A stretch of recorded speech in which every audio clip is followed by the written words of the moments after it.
আজকে আমরা দেখব আরও একটা প্রশ্ন। প্রথম পর্যায়ক্রমিক মূল্যায়ন 2025-এর জন্য স্বাস্থ্য এবং শারীর শিক্ষার প্রশ্ন। পূর্ণমান 20, তৃতীয় শ্রেণী, সময় 40 মিনিট। নাম, রোল নাম্বার নিজেরাই লিখবে। একে দাগে প্রশ্ন, কি মেখে স্নান করলে শরীরে ময়লা জমবে না? সাবান মেখে। কি রকম খাবার খেলে পেটের নানান রোগ হবে? প্যাকেট খোলা খাবার এবং রং মেশানো খাবার। যেখানে সেখানে থুতু ফেলতে নেই কেন? কি রকম জল খেলে নানা রকম রোগ হয়? তোমরা লিখবে।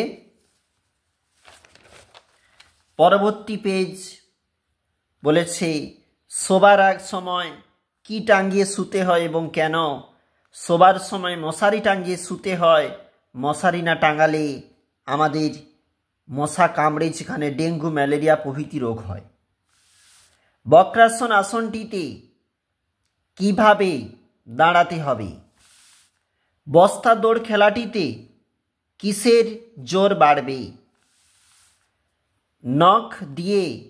দাঁত দিয়ে নখ কাটা উচিত নয় কেন?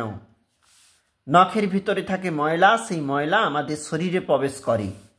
পেটের অসুখ, এই সমস্ত জন্য নিজেরা গুছিয়ে লিখবে।